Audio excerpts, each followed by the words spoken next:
Olá, eu sou Camila Andrade e essa é a Nossa Rede, um podcast com conversas sinceras e necessárias, de mulher e para todos que desejam compreender e apoiar as mulheres ao seu redor. Falar sobre assédio é sempre um assunto muito delicado, principalmente quando se trata do assédio sexual. Mas infelizmente faz parte da realidade e isso não pode ser ignorado, muito pelo contrário, ele deve ser combatido. E hoje, para falar desse assunto, eu trouxe a Esther Santos, que é empreendedora social. Bom dia, Esther. Bom dia, Ká. Obrigada pelo convite. Estou muito honrada de estar aqui hoje. Obrigada por aceitar. Vou trazer um dado do Instituto Patrícia Galvão, que é um dado de uma pesquisa de 2019, onde diz que 97% das mulheres dizem já ter sido vítimas de assédio no transporte público. E a gente sabe que isso acontece em muitos outros lugares. Nós vivemos atentas, principalmente quem já passou por isso. E uma coisa que a gente sempre fala, quem nunca passou tem medo de passar, né? E eu queria que você trouxesse referências, coisas que você já viu, coisas que você já ouviu, porque por trabalhar principalmente com o social, não só no empreendedorismo, mas também ter a ONG, eu tenho certeza que você tem bastante coisa para trazer para a gente. Exato. Quando você me trouxe essa pauta do que a gente falaria, da importância disso para mulheres, principalmente para meninas, né, que estão começando a vida ali, a vida adulta, e precisam lidar com isso desde uma adolescência, principalmente desde a infância. Foi além de uma honra muito grande poder falar sobre isso, poder falar com você. Então, quero agradecer pelo convite novamente. E esses dados que você trouxe é uma realidade que a gente vê. Esses são os dados que chegaram até os órgãos públicos, né? Sim. Nós que estamos hoje dentro das favelas, hoje na região de Carapicuíba, junto com o projeto, nós conseguimos ter uma realidade também que muitas das vezes não está no meio desses dados aí e que talvez nunca cheguem, que são de mulheres que vivem a situação do abuso, não somente sexual, mas do abuso psicológico, principalmente, de mulheres que não compreendem a importância de dizer não, então elas acabam aceitando de um pouco todo e acham que é o comum, que é o normal. Então, o trabalho com o social e dentro do social é para que a gente leve também essa consciência do qual que é o poder do feminino em si, de alocação, de a pessoa entender e compreender até onde ela vai, qual que é o limite dela. Então, quando a gente lida com essas situações, a gente não consegue controlar o outro, né? Então, quando a gente fala, vamos educar os meninos para que sejam homens mais honrados, a gente tem uma grande missão aí de cultura do nosso país, né? Hoje em dia, uma mulher ela é muito desmistificada por diversas coisas que ela faça, que ela vista, que ela se posicione. Então, a gente, além de ter que quebrar uma cultura, tem que construir uma nova. Então, esses dados em si mostram uma realidade de uma sociedade de transporte público, do que a gente tem que viver todo santo dia. E, sem dúvida nenhuma, a consciência para que a gente faça o caminho inverso disso, conseguir uma equiparação entre as mulheres e os homens, com respeito, que é o mínimo que a gente pede, vai ser um trabalho muito assíduo para a gente fazer, mas começa em nós, como mulheres. Então, é muito importante falar sobre essa pauta e foi muito prudente da sua parte trouxer esse ponto para o podcast. E isso é só um recorte, né? Porque aqui está falando só do transporte público, porque a gente vê mulheres sendo assediadas no trabalho, Exato. porque quantas mulheres dentro da empresa não são assediadas pelos chefes, pelos líderes, pelo colega de trabalho, e muitas vezes não sabem. A situação normalmente é muito mais de medo, né? Exato. Do que eu fiz. Por que essa pessoa achou que poderia dizer isso para mim? Por exemplo, eu conheço uma pessoa que foi assediada em uma viagem, e aí ela é uma pessoa muito espontânea. Oh. Então, o questionamento dela foi, será que porque eu sou legal e estava conversando... Simpática demais? Sim. E aí ela trouxe esse questionamento. E o que o cara alegou? Não, mas é porque eu achei que você estava dando moral pra mim. E ele chegou de uma forma bem agressiva, né? E aí eu conversei com ela, eu tive essa oportunidade, falei, não, Não, ele não tem esse direito, né? E fora os outros tipos de assédio que a mulher sofre, né? E aí a gente coloca, mas e a roupa que ela tá usando? A minha roupa justifica?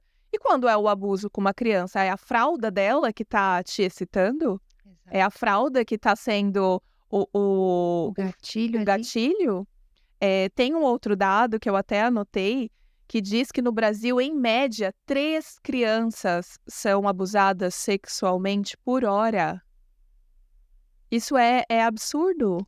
É desumano. Sem dúvida. Quando a gente traz, principalmente nós que trabalhamos com crianças em si, ver essa realidade nua e crua, que já aconteceu casos da gente ter que lidar, né, diretamente, além de inacreditável, porque você vê justificativas horrendas, assim, que a pedofilia em si, né, e aí trazendo para um âmbito mais técnico, a pedofilia em si, ela é um grau de doença. Então, a gente também está falando sobre saúde pública. Existem homens, que é em suma a maioria, né? Homens que têm essa tendência a sentir prazer com imagem de crianças. Então, a gente está falando sobre doença. Mas o pós isso, que é o que faz se tornar um crime, é o abuso em si. Muitas das vezes por falta de tratar aquela doença, de tratar aquela origem. Então, a gente tem diversos casos que é desde uma pessoa que tem o grau da doença em si e simplesmente não fala com ninguém, e a gente tem um outro caso que é a pessoa realmente que é mau caráter. Então, ela quer sanar a sua necessidade ali, sexual, enfim, de qualquer forma. Então, a gente tem desde uma pornografia a uma criança em si, a oportunidades que essa pessoa veja para poder sanar isso. Então, quando a gente lida e olha para o ser humano em si, a gente vê que nós estamos num mundo doente, com diversas doenças diferentes e que a consequência acaba sendo de volta para os próprios seres humanos em si. Tanto que o abuso na infância, assim como o feminicídio também, eles são correlatos de criarem adultos doentes, mulheres que ficam muito mais. Aí a gente vai até aprofundar nesse assunto, mas mulheres que carregam isso por toda uma vida, que muitas das vezes não conseguem nem desconstruir isso para poder ter uma vida saudável, uma vida amorosa, muitas das vezes. Isso acaba tendo um grau de seriedade no futuro da pessoa muito grande. Então, é um trabalho de saúde pública, é um trabalho de consciência, é um trabalho de limitação, é um trabalho de criação, é um trabalho até de consciência para as crianças, porque o abuso em si também muitas das vezes vem ali como se fosse uma brincadeira. Então, muitas das crianças não conseguem ter essa malícia de início. E depois vem a culpa. Então, desde que a gente lida aqui com a criança, a gente também lida com as mulheres que, às vezes, por usar uma roupa X, se sente culpada por ter sofrido tal situação. E é realmente muito triste, mas tem jeito. Acho que esse tipo de podcast, esse tipo de abertura, para que a gente possa falar de mulher para mulher, a gente consegue compartilhar histórias e, principalmente, direcionar novos caminhos por aí. E eu acho que é importante essa questão de rede de apoio, né? Porque a questão da culpa, ela sempre vem. Sim. Porque o abusador, a pessoa que faz o assédio, ele sempre vai trabalhar com a questão culpa e medo. Logo, a vítima vai ficar em silêncio. Exato. Porque se você tem medo, você não vai falar. E muitas mulheres, quando passam pela situação de assédio, elas são desacreditadas. Porque, vamos colocar no trabalho, se você passou por uma situação de assédio no trabalho, mas será que ela não queria uma promoção? Então, talvez ela que deu ali a abertura para o chefe. No ônibus, mas será que ele não estava só querendo passar e ela tá achando que se esfregou? Sempre a mulher é questionada. Exato. Na questão do assédio. A vítima, ela tem que provar que ela, por 1000 vezes, é vítima. Exato. A vítima ainda é culpada, muitas vezes. Ela é colocada como culpada porque ela é desacreditada. Isso faz com que muitas mulheres não denunciem. Isso faz com que muitas mulheres se calem. Exatamente. Isso em questão de vários tipos de abuso, não só do sexual. Claro que o nosso foco aqui é falar do sexual, mas na questão de violência física, Quantas mulheres falam que caíram da escada? Quantas mulheres falam que, ai, foi uma queda, mas foram agredidas em casa? Sim. Mas elas falam que aconteceu isso por quê? Porque vergonha, né? Medo, mas também porque vão ser desacreditadas. E como que a gente pode trabalhar essa questão do você é a vítima? Sim. Eu acho que é questão também de uma consciência do quanto a gente consegue enxergar os fatos como eles são. Acho que às vezes a gente fica tentando caminhos para poder justificar o injustificável. Então, se o abuso aconteceu, se o assédio aconteceu, aquilo ali precisa ser tomado uma providência. E essa providência, muitas das vezes, como rede de apoio, é no falar, é no expor isso. Agora, eu acho que a grande dúvida que fica, e aí eu vou trazer uma questão pessoal, que foi para mim também, que sofri abuso infantil, né, com 7 anos, eu só tive a maturidade de tomar o passo de contar, buscar minha mãe, rede de apoio para falar sobre esse assunto, depois que eu senti mínima segurança de que eu não seria acusada, porque na minha cabeça eu era culpada.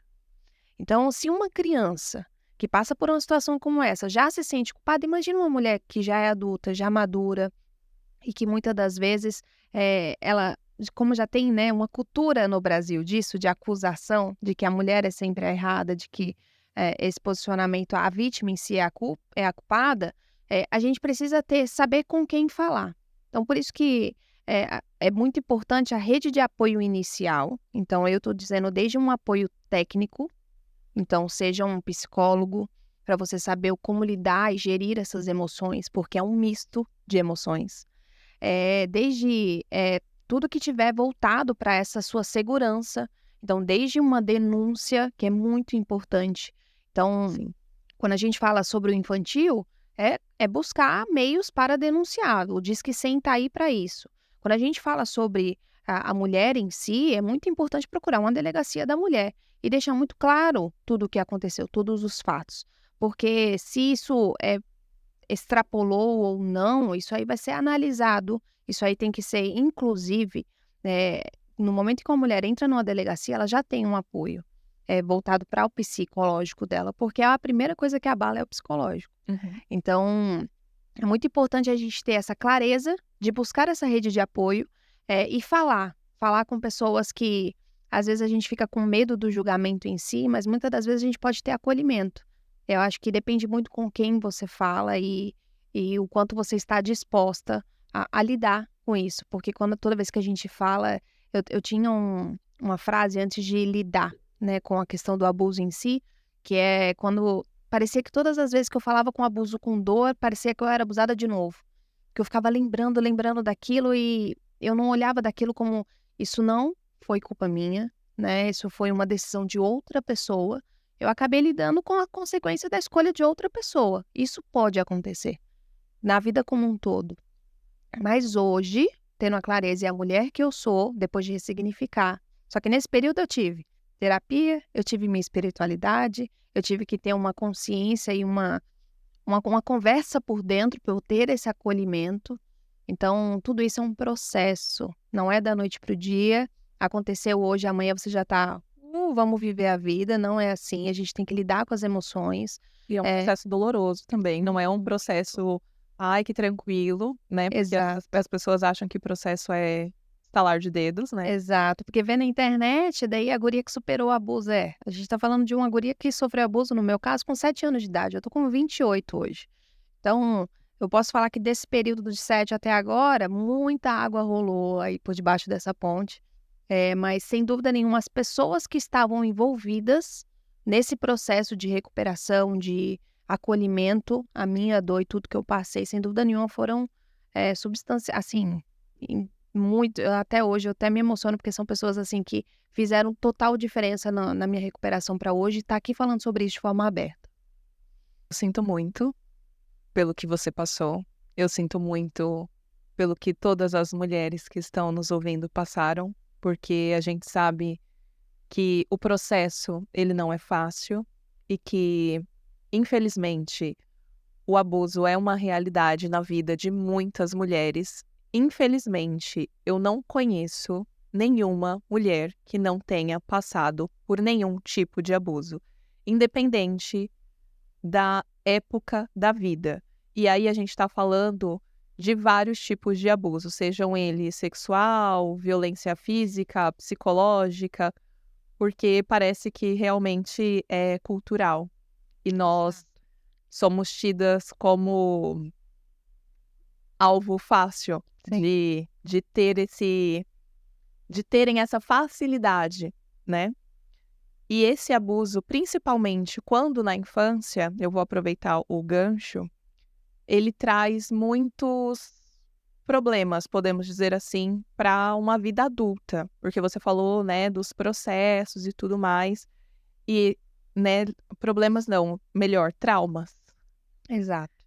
E também traz para as relações. Muitas mulheres ficam com questões nos relacionamentos futuros, questões sexuais, eh, questões até mesmo quando vão se relacionar, podem sim se relacionar muitas vezes mais com relações abusivas, porque têm uma ideia deturpada do que é o amor. Exato. Ficam com dificuldade de ter relações sexuais, porque ligam o sexo com dor, o sexo com algo ruim, porque o sexo foi algo ruim.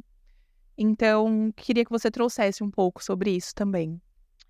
Esse processo, e aí eu estou falando aqui com a menina de 7 anos, né, eu fui abusada dos 7 aos 8 por algumas vezes que aconteceu, e até os 12 anos de idade, eu tinha uma ideia que tudo que tinha acontecido foi uma brincadeira, porque o que o abusador falava pra mim era isso: "A gente tá brincando de médico, eu tô cuidando de você, isso aqui você só não pode contar pra sua mãe", né. Ele falava várias coisas desse tipo assim: "Não conta pra sua mãe, é uma brincadeira só nossa". Então foram acontecendo diversas situações em que até os 12 anos eu tinha clareza de que era uma brincadeira dolorida.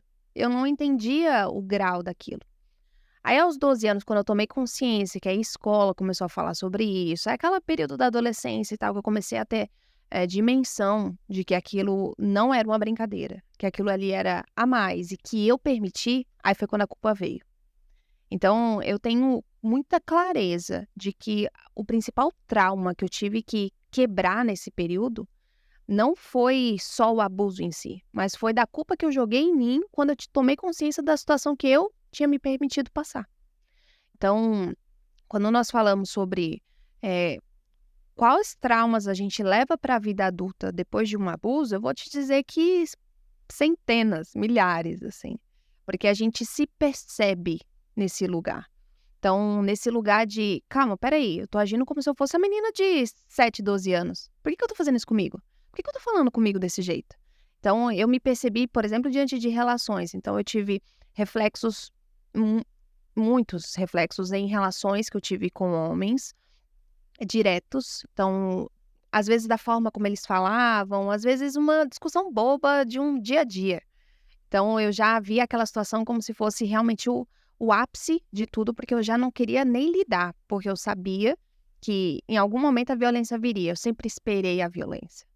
Então, às vezes e eu, graças a Deus, não tive nenhum relacionamento realmente, nossa, abusivo, nada disso, isso não aconteceu.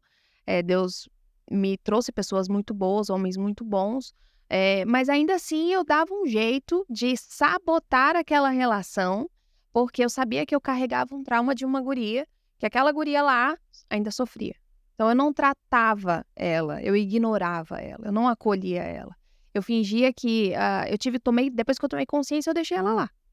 E aí, automaticamente, ela vinha a todo momento e gritava na minha vida adulta e falava: "Cara, olha pra mim, por favor". E ela, enquanto ela gritava, eu ia fazendo isso com o mundo à minha volta, né, e de forma bem limitada em relação à relação sexual. É claro que veio vários gatilhos, às vezes de posição. Então, olha que loucura. Às vezes o que acontecia enfim, no abuso em si, o posicionamento que ele me deixava na brincadeira dele, se eu remetia minimamente na minha vida adulta, eu começava a chorar.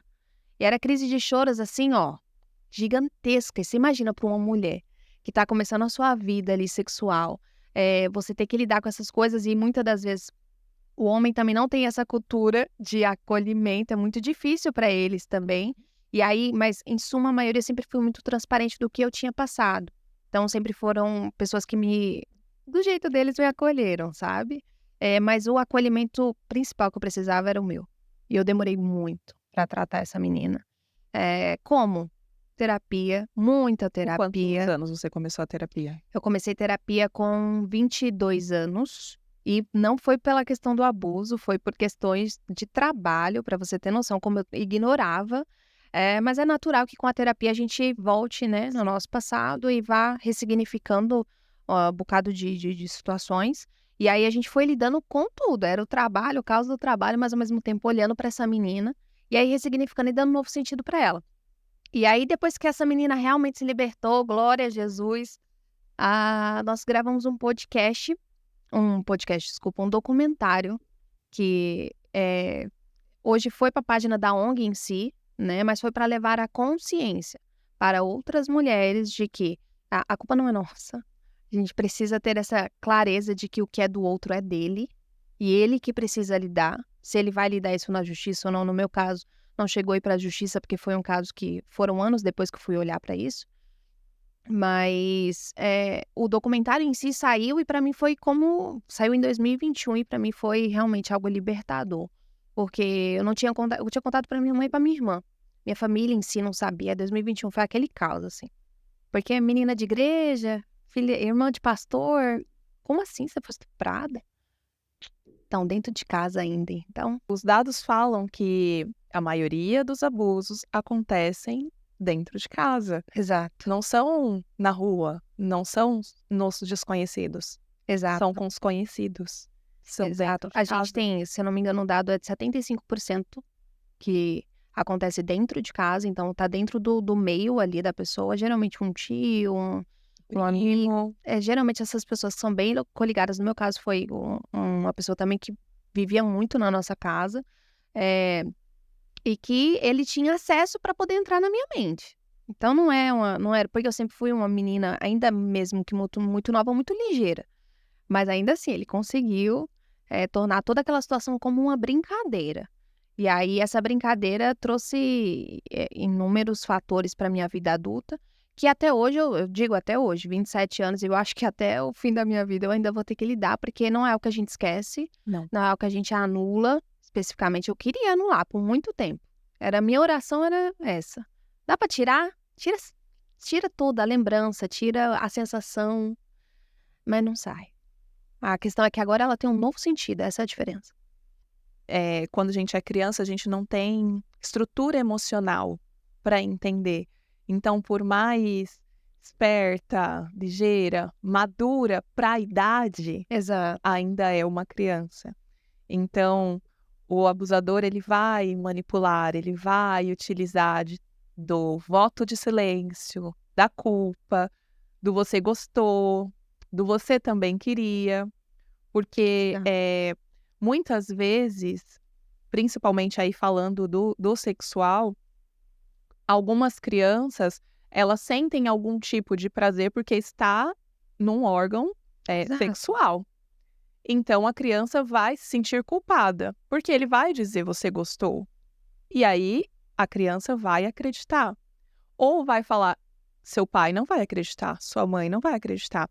E aí eu vou entrar um pouco nessa questão enquanto pais, o que a gente tem falado para as nossas crianças? O que a gente tem dado de suporte para as nossas crianças? A gente tem criado estruturas, a gente tem sido a rede de apoio para as nossas crianças, porque eu sempre falo para minha filha, pode contar tudo para a mamãe. Tudo. Eu sempre vou acreditar em você. Sempre, sempre, sempre. Porque a minha filha é o meu tudo. Ela é a pessoa mais importante que eu tenho na minha vida. Eu falo que se eu estou aqui hoje é por conta dela, sabe?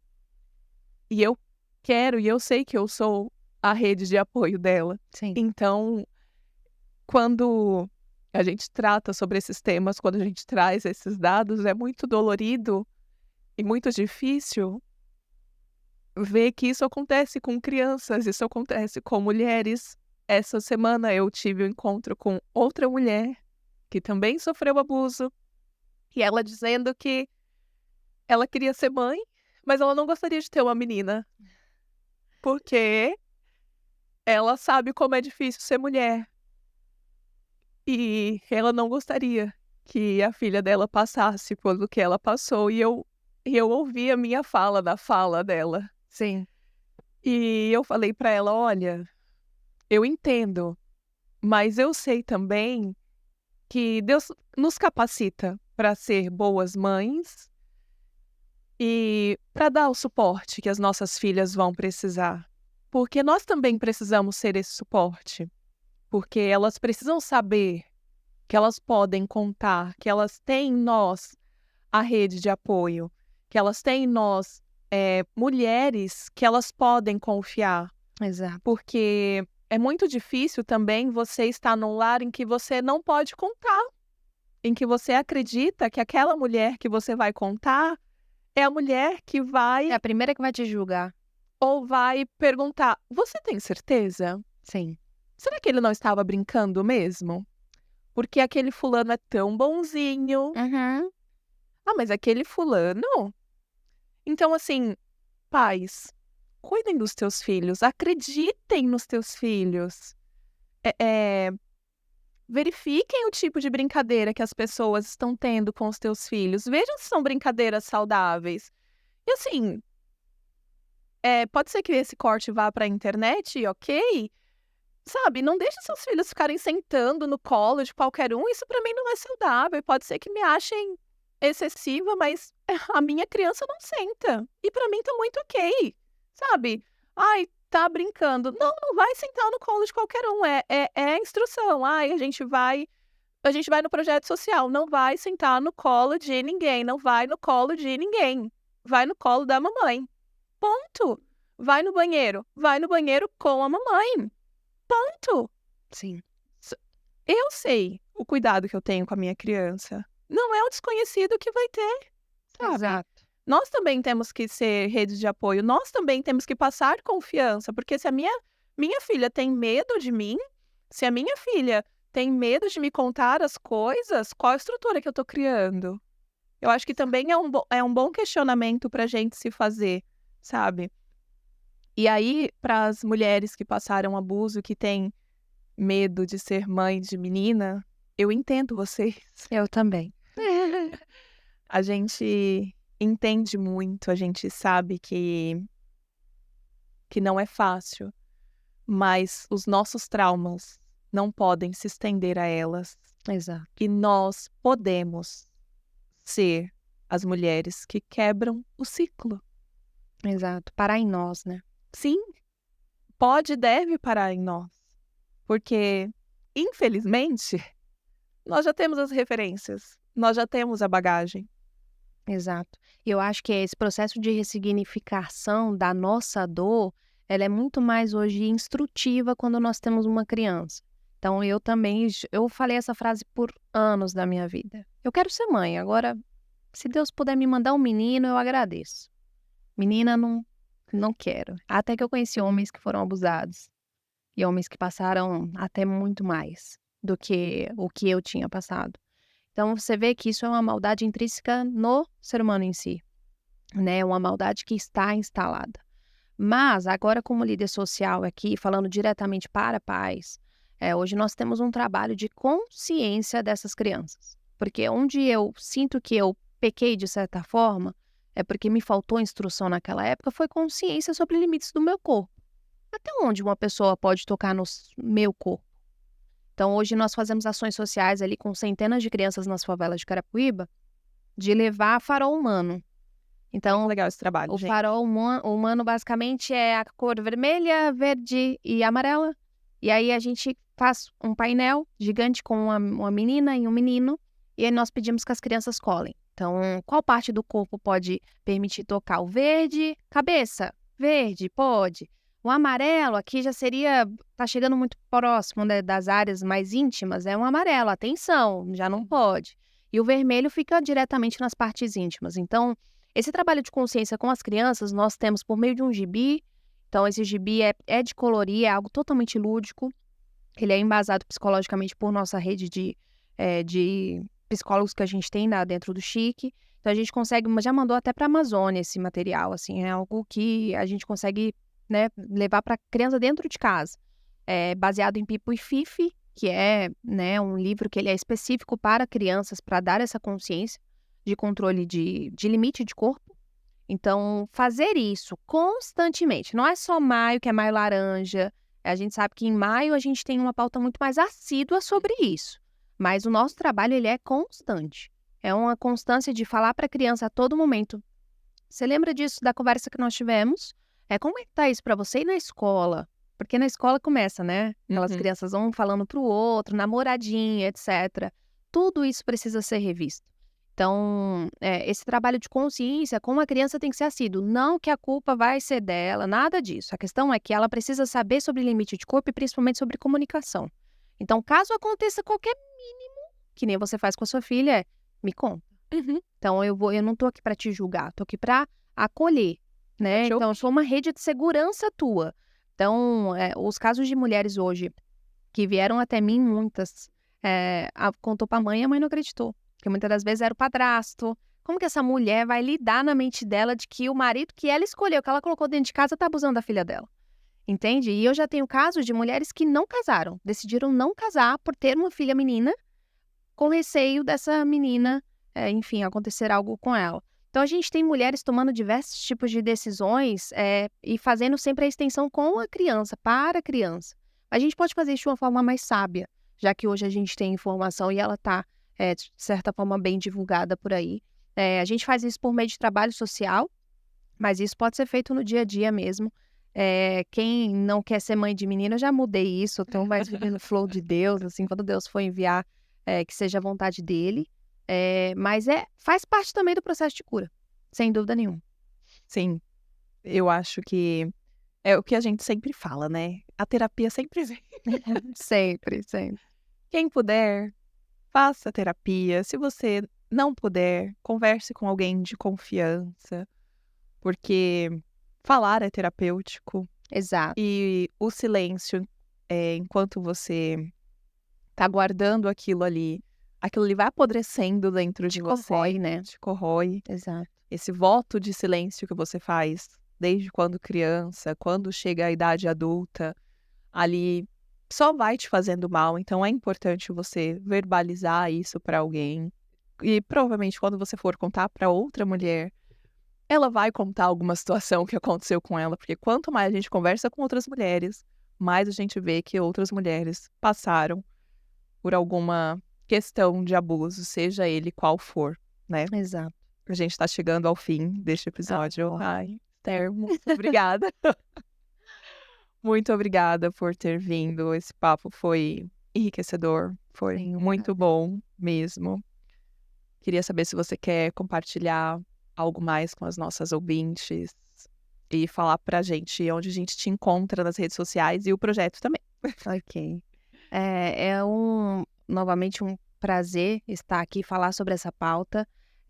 Eu quero deixar um recado para mulheres que, assim como eu, passaram por isso, que até hoje talvez não souberam lidar. Compreendam e entendam que as coisas que acontecem, que são atitudes do outro, nós não controlamos. Nós precisamos entender com muita clareza o que é nosso e o que é do outro. E depois que situações como essa, de abuso, exploração, de abuso psicológico acontecem, nós só temos um caminho: dar um novo sentido para as coisas que nos acontecem. É a nossa única forma de lidar com isso, de forma sábia.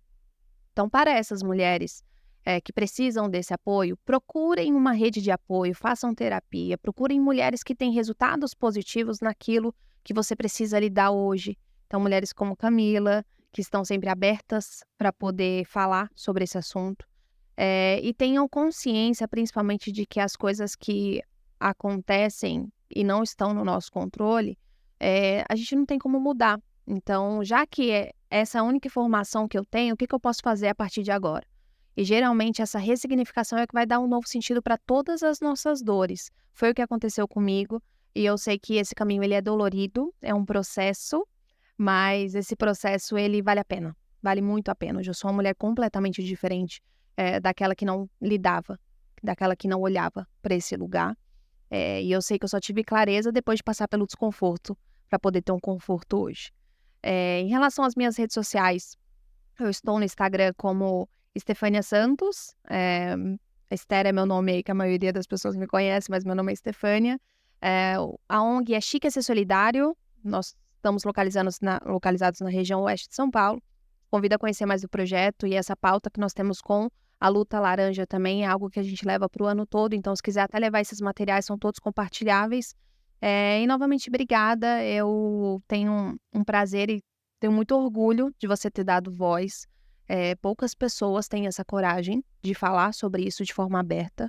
E realmente porque é uma situação vulnerável, né? Quando nós falamos aqui sobre sexualidade, sobre abusos em si, mas é muito necessário. Talvez quebrar essa cultura que nós temos no nosso país tem a ver com comunicação sobre isso. E você está fazendo isso aqui por meio do seu podcast. Então, parabéns e vamos juntos.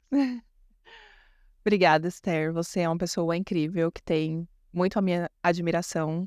E obrigada por se colocar vulnerável. Ai, obrigada a você por ter me chamado para isso aqui. Foi muito importante. Ai, muito emocionante. A você, ouvinte, mais uma vez, eu sinto muito. Caso você tenha passado por situações de abuso, não se cale. Não foi culpa sua, não é culpa sua. Denuncie. Se possível, novamente, faça terapia. Fale com alguém de sua confiança. Eu sei que não é fácil, o processo não é fácil, você nunca vai esquecer o que você passou, mas é como se fosse uma cicatriz. Você vai tocar e não vai doer mais. Essa ferida, com o passar do tempo, ela vai parar de doer. Mas ela vai continuar aí, mas ela vai só ser uma memória. Mas que isso se transforme em força, para que você possa ajudar outras mulheres, assim como nós estamos fazendo hoje. Obrigado por nos escutar até aqui e até o próximo episódio. Nossa rede vai ao ar mensalmente. Nos siga no Instagram, nossa rede @podcast, e conta pra gente quais temas você quer ouvir por aqui.